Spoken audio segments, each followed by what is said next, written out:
बिस्मिल्लाहिर्रहमानिर्रहीम। अस्सलाम वालेकुम। परवीन के पकवान में खुश आमदीद। कट्टे बच्चे बकरे तो सबने ले लिए होंगे और सफाइयाँ भी कर ली होंगी। अब रह गई होगी टेंशन कि मीठा क्या बनाना है। तो अगर आपको ये समझ नहीं आ रही कि ईद पे आपने मीठा क्या बनाना है, तो ये वाली सवैयाँ बना लें। यकीन करेंगे इतनी मज़े की बनती हैं कि आपके घर में सबसे ज़्यादा कीड़े निकालने वाले बंदे को भी ये बहुत पसंद आएंगी। और इसको बनाना भी इतना ज़्यादा मुश्किल नहीं है। तो आइए इसको बनाना स्टार्ट करते हैं। इससे पहले छोटी सी रिक्वेस्ट है, अगर रेसिपी अच्छी लगे तो लाइक और शेयर ज़रूर कीजिएगा, और अगर चैनल पे नहीं है तो सब्सक्राइब भी कर लीजिएगा। तो आइए फिर ये सवैयाँ बनाते हैं। यहाँ पर मैंने कढ़ाई में डाल दिया है 2-3 टेबलस्पून कुकिंग ऑयल। अगर आपके पास देसी घी है तो आप इसमें देसी घी ज़रूर डालिएगा, उससे बहुत ही अच्छा टेस्ट आता है। तो मेरे पास नहीं था तो मैंने इसलिए इसमें कुकिंग ऑयल डाल दिया है। अब मैं डाल दूँगी इसके अंदर सवैयाँ। ये 1 पैकेट सवैयाँ हैं जिनको मैंने तोड़ के बहुत छोटे छोटे इसके पीसीस कर लिए हैं ताकि इसकी भुनाई करने में आसानी हो। अगर आपको इससे मज़ीद छोटे पीसीस चाहिए तो आप इसको मज़ीद छोटा भी कर सकते हैं। अब मैं इसकी भुनाई कर लूँगी। बिल्कुल स्लो आंच पे हमने इसकी भुनाई करनी है। अगर हम इसकी आंच तेज़ कर देंगे तो ये जल जाएंगी।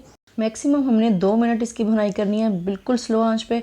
तो उसके बाद हम इसको निकाल लेंगे। अब इसकी भुनाई काफ़ी हद तक हो चुकी है। अब मैं इसको निकाल लेती हूँ। सवैयाँ मैंने निकाल ली हैं। अब इसी कढ़ाई के अंदर मैं 3-4 ड्रॉप्स डालूँगी कुकिंग ऑयल, और फिर मैं इसके अंदर रोस्ट कर लूँगी ड्राई फ्रूट्स को। ड्राई फ्रूट्स में मैंने बादाम और पिस्ता लिए हैं। अगर आपके पास नारियल, छुहारे और किशमिश है तो आप इसमें ज़रूर डालें। छुहारे अगर डालेंगे तो इसमें बहुत अच्छा टेस्ट आएगा। तो अब मैं इनको रोस्ट कर लूँगी। 1 मिनट रोस्ट करने से ही इसके अंदर बहुत अच्छा सा क्रंच आ जाएगा, और फिर मैं इसको भी निकाल लूँगी। ड्राई फ्रूट्स मैंने निकाल लिए हैं। अब इसी कढ़ाई के अंदर मैं दूध ऐड कर दूँगी, और ये 1.5 लीटर दूध है। अगर आपके पास दूध खालिस नहीं है, पतले वाला दूध है, तो फिर आप इस दूध के अंदर 3-4 टेबलस्पून डाल दीजिएगा खुश्क दूध, तो उससे बहुत अच्छा टेस्ट आ जाएगा। तो अब मैं इसको बॉईल करूँगी। जब हल्का सा इसमें बॉईल आने लगे तो फिर मैं इसके अंदर सवैयाँ डाल दूँगी। दूध में बॉईल आने लग गया है। अब मैं डाल दूँगी इसके अंदर सवैयाँ जो कि मैंने पहले से भुनाई करके रखी हुई थी। इसको मिक्स करूँगी और फिर इसको पकाऊंगी।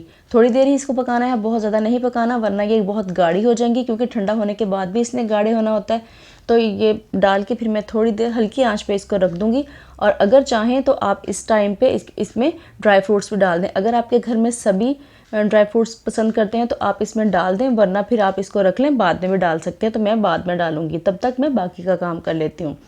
अब मैं कर लूँगी चीनी को कैमलाइज़। 1/4 कप मैंने चीनी ली है। अगर आपके घर में मीठा ज़्यादा पसंद किया जाता है तो आप इसमें 1 कप चीनी डालेंगे।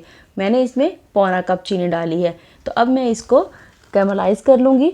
इस तरह से बिल्कुल स्लो आंच पे हमने इसको कैमलाइज़ करना है।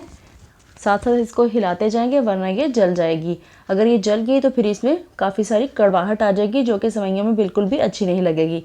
तो देखिए ये काफ़ी हद तक कैमलाइज़ हो चुका है। हल्की हल्की से अब रह गई है। इसी तरह से हिलाते हुए इसको बिल्कुल स्लो आंच पे मैं इसको कैमलाइज़ कर लूँगी। टाइम इसमें थोड़ा सा लगता है, लेकिन ये है कि इससे अच्छा सा गोल्डन कलर आ जाता है इसमें। तो अब देखें ये बिल्कुल कैमलाइज़ हो चुकी है। अब मैं डाल दूँगी इसके अंदर क्रीम। अगर आपके पास टेट्रा पैक की क्रीम है तो आप इसमें 3-4 टेबलस्पून टेट्रा पैक की क्रीम ऐड कर दें। मेरे पास वो नहीं थी तो मैंने दूध की ऊपर जो क्रीम होती है, घर पे जो दूध आता है उसके ऊपर जो क्रीम होती है, मैंने वो उतार के डाली है। तो अगर आपके पास ये नहीं है तो आप टेट्रा पैक की डालें। अगर टेट्रा पैक वाली नहीं है तो फिर आप ये दूध वाली डाल लें। तो इसको डालने के बाद इसको मिक्स करेंगे। मिक्स करने के बाद इसका बहुत ही क्रीमी सा टेक्सचर आ जाएगा। देखिए कितनी ज़बरदस्त हो चुकी है, और इसका कलर भी देखें कितना अच्छा आ रहा है। अच्छी तरह से इसको मिक्स करूँगी। मिक्स करने के बाद फिर मैं डाल दूँगी इसको सवैयों में। अब मैं डाल दूँगी इसको सवैयों में। सवैयों में डाल के फिर मैं इसको अच्छी तरह से मिक्स करूँगी, और फिर हमने इसको बहुत ज़्यादा नहीं पकाना है, क्योंकि सवैयाँ पहले भी काफ़ी पक चुकी हैं। तो अगर हम इसको मज़ीद पकाएंगे तो ये बहुत ज़्यादा गाढ़ी हो जाएंगी। इसलिए बस हमने इसको मिक्स करना है। बस 1-8 मिनट हमने इसको बॉयल दिलवाना है, और फिर हमने इसको फ्लेम ऑफ कर देना है।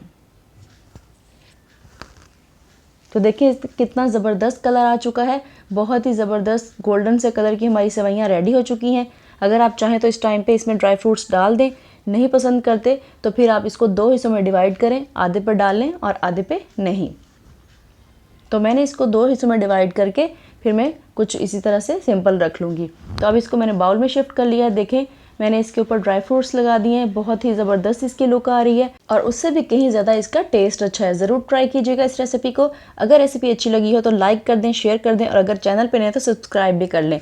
इसके अलावा बेल आइकन को ज़रूर प्रेस किया करें ताकि मेरी आने वाली तमाम वीडियोज़ आप तक पहुँचती रहें। इसी के साथ परवीन के पकवान को दीजिए इजाज़त। अल्लाह हाफिज़।